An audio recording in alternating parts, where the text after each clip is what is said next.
Test 7. In this section, you'll hear a conversation between Jill and Sue. First, you have some time to read questions 1 to 6.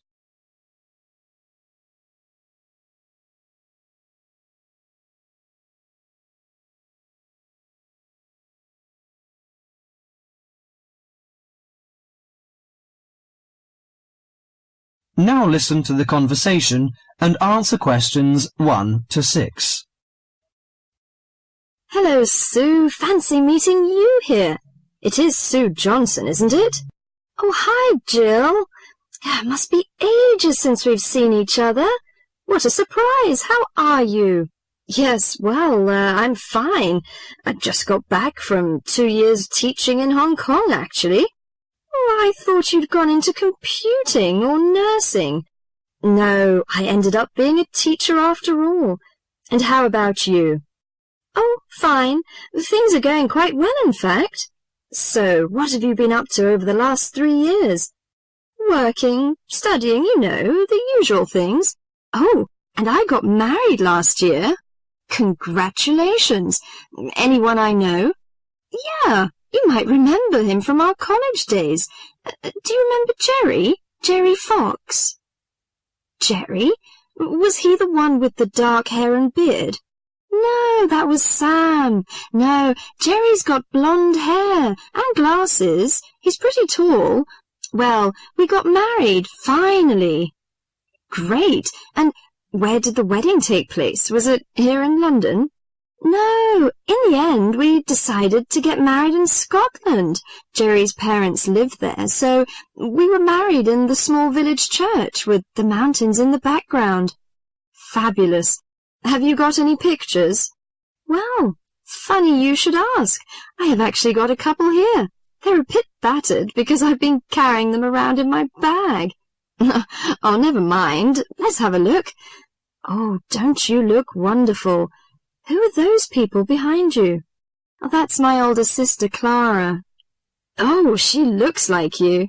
Do you think so? Everyone says that, but we can't see it. Is she married now? Yes, and she's got 3 children, a girl and twin boys as well. Wow, imagine having twins. Look, why don't we have dinner together and catch up on a few things? Would you like to come over one evening? Oh, that would be lovely. What about next Friday evening? Fine. What time? Shall I come over about 8 o'clock? Oh, come about 7:30. I'm usually home around 6:30, so that'd give me plenty of time to get dinner ready. Oh, fine. And, one last thing. Where do you live? What's the address? Oh, good thinking. Here's my card. The address is on the back. We've got a flat in an old house. We live on the 3rd floor of a large old house. The house has been converted into flats, so when you arrive, you'll need to press the bell, second from the top. The bell second from the top. Okay? There's a little intercom arrangement, so I can let you in. Right. Okay. See you on Friday, then.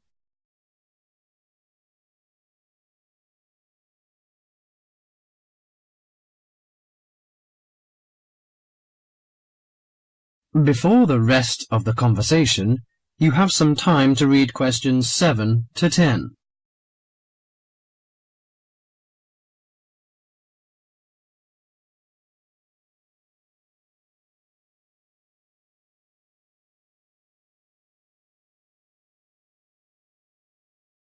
Now listen to the rest of the talk and answer questions 7 to 10. Welcome, Jill. This is my husband, Jerry. Jerry, this is Jill. Hi, Jill. Nice to meet you. Hi, Jerry. Well, let's come in and take a seat. Sue told me that you've just returned from Hong Kong. Was it a pleasant trip? What kind of city is it? Oh, well, Hong Kong enjoys a reputation for the flourishing business. It has a population of around 6.6 million. Much larger than that of Sydney, right? Sydney has a population of 4 million, I think. Yes. Did you enjoy staying there? Well, being a metropolis has advantages. You get the latest films and music. There's always something going on, and there's such a wide variety of different people and cultures that it's difficult to get bored. Of course, all this has its downside. The cost of living is very expensive, and most people cannot afford to go out very often. So although the entertainment is available, you have to have a lot of money to enjoy it. Another problem is, like most big cities, there's a lot of crime. What about the weather? I suppose that it gets a lot of rain. Not always. In summer it's humid, but it's cool and dry in winter. The average temperature in June and July is about 91 degrees Fahrenheit. Hotter than here. The best seasons are spring and autumn. They are mild and agreeable. Is there anything you particularly miss of staying there? Yes, the tasty local food is to my liking, especially the seafood. Hong Kong also enjoys the fame of a paradise for shopping.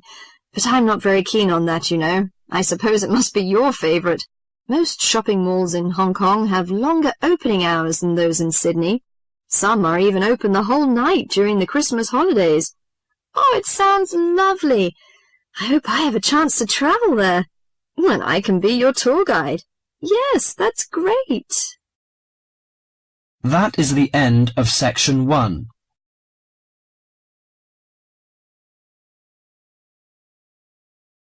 You now have half a minute to check your answers.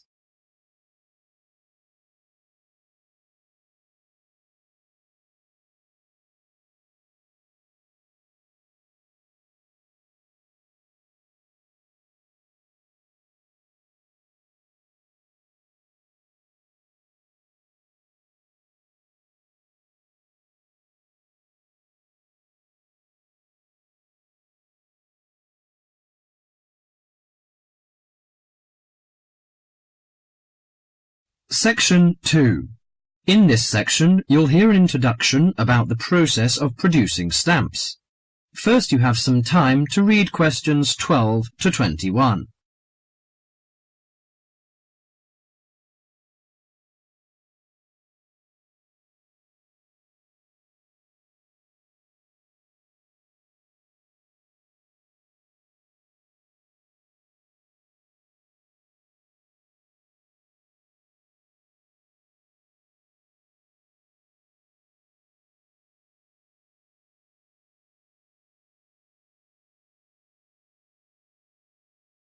Now listen to the conversation and answer questions 12 to 21.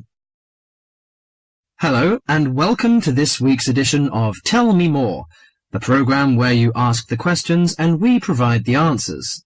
And we've had a wide variety of questions from you this week. And the subject we've picked for you this week, in response to your many letters, is the production of postage stamps. And as usual, we've been doing our homework on the subject. So, who designs the postage stamps that we stick on our letters? Well, in Australia, the design of postage is in the hands of Australia Post. In Britain, it's the Royal Mail that looks after stamps, and it seems that both countries have a similar approach to the production process. We discovered, to our surprise, that it can take up to 2 years to produce a new postage stamp. Why is that, I hear you ask? Surprisingly, it can't be all that difficult to design a stamp. In fact, it isn't, but it seems it's a lengthy business.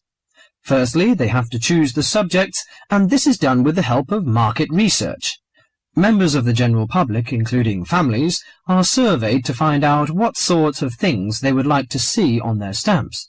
They are given a list of possible topics and asked to rank them. A list is then presented to the advisory committee, which meets about once a month. The committee is made up of outside designers, graphic artists, and stamp collectors. If the committee likes the list, it sends it up to the board of directors, which makes the final decision. Then they commission an artist. In Australia, artists are paid $1,500 for a stamp design and a further $800 if the committee actually decides to use the design. So there's a possibility that a stamp might be designed, but still never actually go into circulation. So what kind of topics are acceptable? Well, the most important thing is that they must be of national interest. And because a stamp needs to represent the country in some way, characters from books are popular, or you often find national animals and birds. So, of course, the kangaroo is a favourite in Australia. With the notable exception of members of the British royal family stamps, no living people ever appear on Australian or British stamps. Every year, the Royal Mail in Britain receives about 2,000 ideas for stamps, but very few of them are ever used. One favourite topic is kings and queens. For instance, King Henry VIII, famous for his 6 wives, has recently appeared on a British stamp together with a stamp featuring each of his wives. But despite the extensive research which is done before a stamp is produced, it seems it's hard to please everybody. And apparently all sorts of people write to the post office to say that they loved or hated a particular series. The stamp to cause the most concern ever in Australia was a picture of Father Christmas surfing at the beach. And when you consider that the practical function of a stamp is only as a receipt for postage, I think perhaps the importance accorded to stamps has got out of all proportion. Well, that's all for today. If there's a subject you want us to tell you more about, drop us a line at... That is the end of section 2.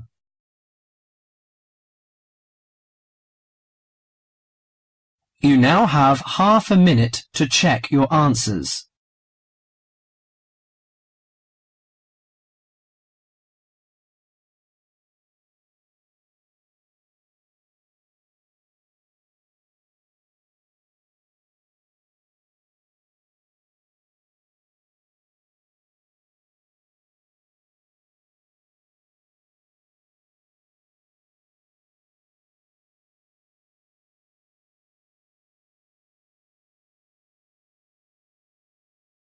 Section 3. In this section, you'll hear a conversation between the tutor and 2 students about the presentation. First, you have some time to read questions 22 to 32.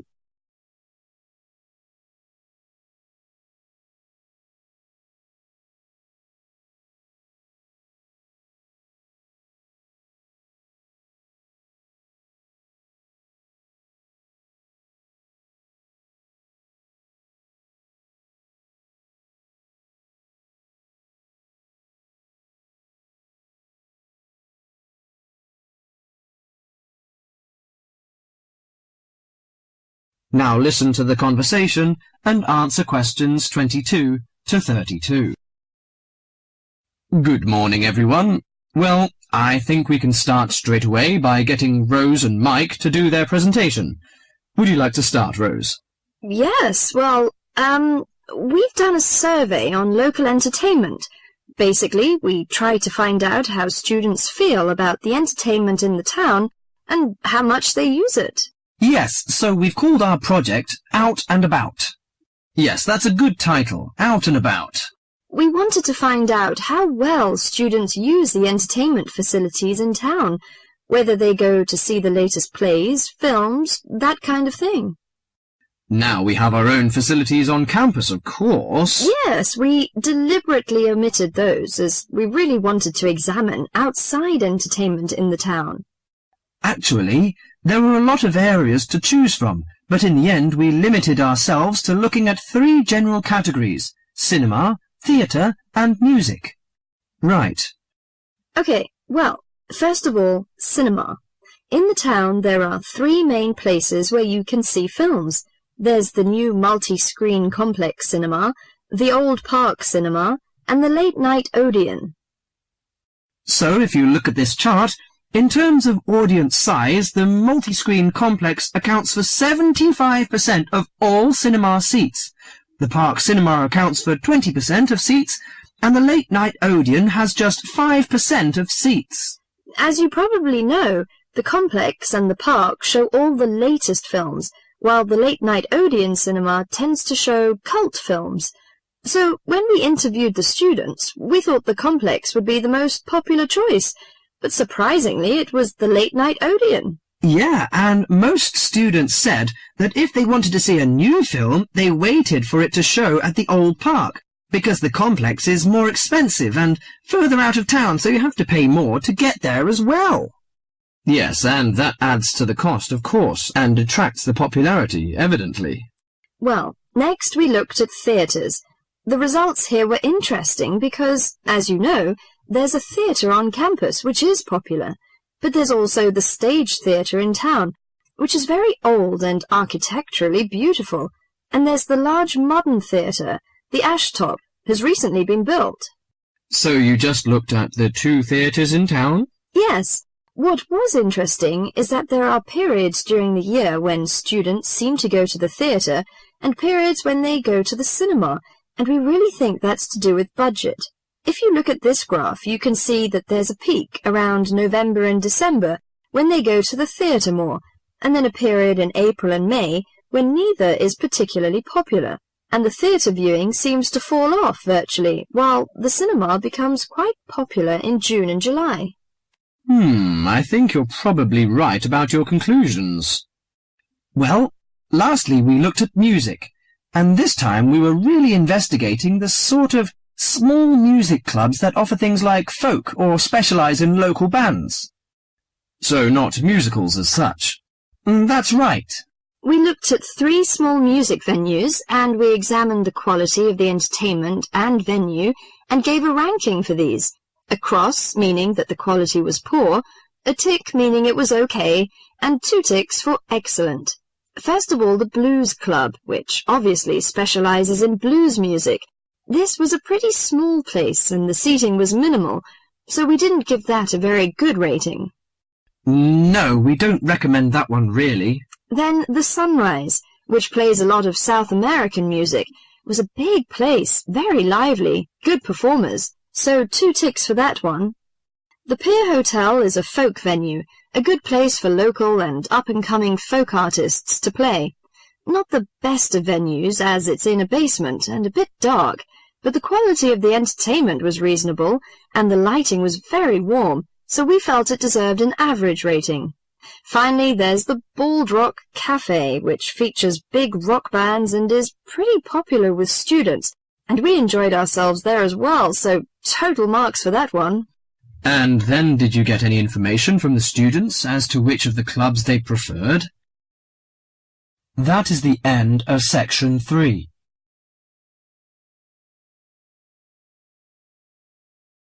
You now have half a minute to check your answers.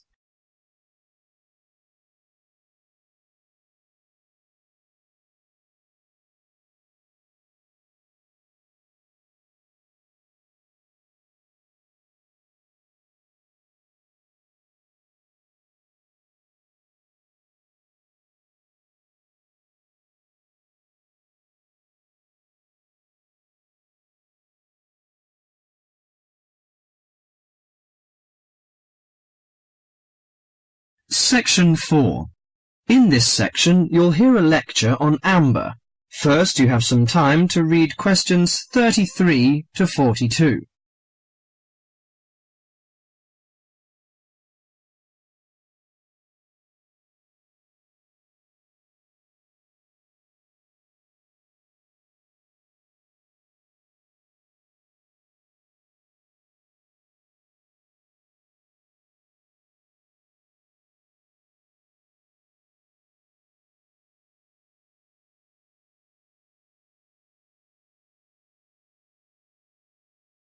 Now listen to the conversation and answer questions 33 to 42. Today, in our series of lectures on nature history, we're going to be looking at amber. Do you know amber? What is it? How is it formed? What are the uses of amber? Firstly, what is amber? Amber is fossilized resin from ancient forests. Amber is not produced from tree sap, but rather from plant resin. This aromatic resin can drip from trees, trapping debris such as seeds, leaves, feathers, and insects. The resin becomes buried and fossilized through progressive natural changes.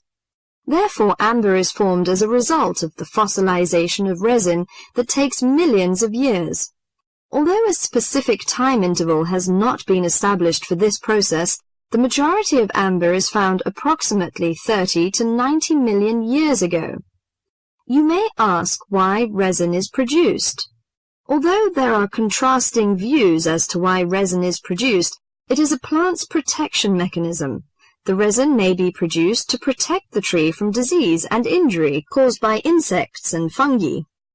Resin may be produced to heal a wound, such as a broken branch, and resins have odors or tastes that both attract and repel insects. Resin may also be produced as a plant's method to dispose excess acetate. We know that amber survives millions of years, but what type of depositional environment preserved amber? One depositional environment for amber is marginal marine. Amber's specific gravity is slightly over 1, and it floats in salt water. Therefore, amber becomes concentrated in marine deposits, moved some distance from the original site. Trees and resin may be transported and deposited in quiet water sediments. Wood and resin are buried under the sediment, and while the resin becomes amber, the wood becomes coal. Wet sediments of clay and sand preserve the resin well because they are devoid of oxygen. So, as a precious product of nature, what are the uses of amber? In ancient times, amber was used for medicine. Honey was mixed with powdered amber and prescribed for many chronics like asthma, gout, and the Black Plague. It was also used as precious decoration. The amber jewelry was thought to have the magic power against evil and dark forces. Sailors burned amber on ships to drive away sea monsters and the dangers of the deep. Amber has retained its beauty for millions of years, but if not preserved well, it may lose its charm. The softness and brittleness is likely to be attacked by chemicals and requires some special care in handling and storing, so do not put your amber jewelry on before hairspray and perfume is applied, because it will likely create a whitish coating on the amber that may be permanent. If you want to string the amber beads on silk or linen thread, remember to string them with knots between each bead to prevent mutual rubbing and chipping. Amber jewelry should not be stored where it can rub against metal or other jewelry, and storage in a soft cloth is best. Never put amber jewelry in a steam cleaner, which would shatter the gem. Never let amber come in contact with soaps or commercial jewelry cleaning solutions, which can dull the finish. Keep amber away from common kitchen substances such as salad oil, butter, and excessive heat of ovens and burners. Dust and sweat can be removed with clean, cool water and a soft cloth. Never use hot water. The amber can be dried and rubbed with clear olive oil, then rubbed with a soft cloth to remove excess oil and restore the polish. The last thing I'd like to mention is the storing of amber. Amber should not be placed near heating ducts or in direct sunshine, and avoid exposure to sudden changes of temperature. Well, that's all for amber today. Hope you enjoy this precious product of nature and have the luck to own one. That is the end of section 4.